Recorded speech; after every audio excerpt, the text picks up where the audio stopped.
रुख करते हैं लखनऊ से आ रही बड़ी खबर का, जहां उत्तर प्रदेश की योगी सरकार का बड़ा फैसला। चाइनीज मांझे से मौत को माना जाएगा हत्या।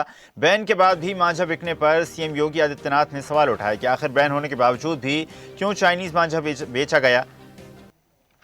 चलिए खबर पर अधिक चर्चा करते हैं। सहयोगी राशिद हमारे साथ जुड़ गए हैं। राशिद, चाइनीज मांझे पर बैन लगाया गया, सख्ती की गई, कार्रवाई के निर्देश दिए गए, नियम बनाए गए, लेकिन उसके बावजूद भी चाइनीज मांझा मार्केट तक पहुंचा, जिसके बाद वही हुआ जो ना होना था, एक व्यक्ति ने अपनी जान गंवा दी।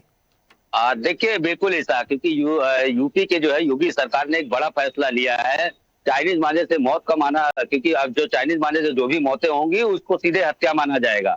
क्योंकि लगातार देखा गया है उत्तर प्रदेश सरकार लगातार जो है चाइनीज मांझे को लेकर सख्त कार्रवाई कर चुकी है, लेकिन उसके बाद भी अगर हम नीचे स्तर की बात करें तो इस पर किसी प्रकार की कोई कार्रवाई होते नजर नहीं आ रही। और यही कारण है कि कोई ना कोई हादसा इस मांझे की चपेट तो होता है और दर्दनाक मौत हो जाती है। हालांकि जिस तरह से देखिए, अगर हम बात करें कल जिस तरह से देर रात एक युवक, क्योंकि दिन में वो अपने ऑफिस से घर जा रहा था, उसके बाद चाइनीज मांझे की चपेट में आ गया और देर रात उसकी मृत्यु हो जाती है। तो कहीं ना कहीं 33 भारतीय जो है जिसकी युवक की मृत्यु होती है, उसके साथ उसकी परिवार में 2 बेटियां थी।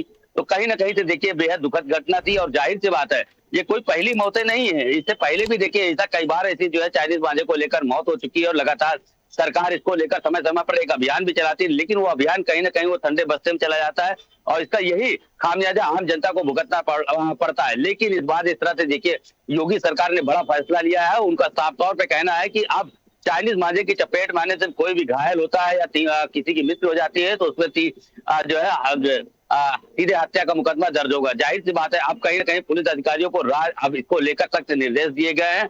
अब राज्य में छापेमारी को लेकर भी इसको लेकर एक जो है नियम और एक टीम गठित की गई है। लगातार जिस तरह से जो शहर भर में जो है पतंगबाज हैं, जिस तरह से जो है मांझा बेचते हैं और या जो रोडों पे जो उड़ाते हैं, उनको लेकर अब सख्ती की जाएगी। अब देखना ये होगा कि आखिर मुख्यमंत्री योगी आदित्यनाथ के निर्देशों का जो है नीचे स्तर के अधिकारी किस तरह से पालन करा पाते हैं। क्योंकि देखिए कहीं ना कहीं से देखिए ये लापरवाही कहीं ना कहीं से हम देखा जाए तो जनता के साथ साथ में स्थानीय पुलिस की भी बनती है। तो देखते हैं कि इस पर पुलिस कितनी अपनी जिम्मेदारी उठाती है, जो कि आम नागरिकों को राहत मिल सके, जो इस तरह की मौतें हैं उनका आंकड़ा रोका जा सके। जी सर।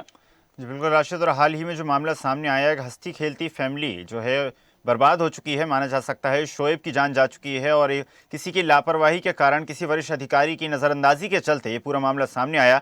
तो कहीं ना कहीं सरकार को शोएब के परिवार को किसी प्रकार की राशि देनी चाहिए, सहायता करनी चाहिए। देखिए बिल्कुल, क्योंकि जाहिर सी बात है, शोएब जिस तरह से देखिए जिस हालत में शोएब को लाया गया था, उसके बाद इसने इलाज के दौरान उसने दम तोड़ दिया और परिवार में उसके 2 मासूम बच्चे हैं, क्योंकि जी ज्यादा उम्र नहीं थी, 33 वर्ष शोएब की उम्र बताई जा रही है अभी जल्दी। लेकिन हालांकि देखिए आप कहीं ना कहीं जब सरकार इस चीज को लेकर बेहद चिंतित नजर जरूर आई है, क्योंकि इस पूरे मामले को लेकर मुख्यमंत्री योगी आदित्यनाथ ने इसका जो है संज्ञान लिया और संज्ञान लेने के बाद जिस तरह से उन्होंने एक सख्त निर्देश दिया, तो ये कहीं ना कहीं देखिए अब देखने वाली बात होगी कि आखिर अब किस तरह से कार्रवाई होती है उन मांझा विक्रेताओं पे या इस तरह के जो पतंगबाजों पर। लेकिन हालांकि हम बात करें मुआवजे की, तो हालांकि अभी तक सरकार की तरफ से कोई आधिकारिक पुष्टि नहीं की गई है, ना ही तो अभी किसी तरह की जो है डीएम ने कोई आश्वासन दिया है। लेकिन जिस तरह से देखिए हादसे हो रहे हैं, कोई शोएब की पहली मौत नहीं है ऐसा। अगर हम बात करें राजधानी में कई ऐसी महत्वपूर्ण घटनाएं मांझे से हो चुकी है, कई लोग काफी गंभीर रूप से जख्मी भी हो चुके हैं, कई की नलियां कट गई, कई की आवाजें जा चुकी है। तो इस तरह की तमाम ऐसी जो घटनाएं हैं वो उत्तर प्रदेश के अंदर देखने को साफ तौर पर मिली है, खास करके लखनऊ जैसे राजधानी में।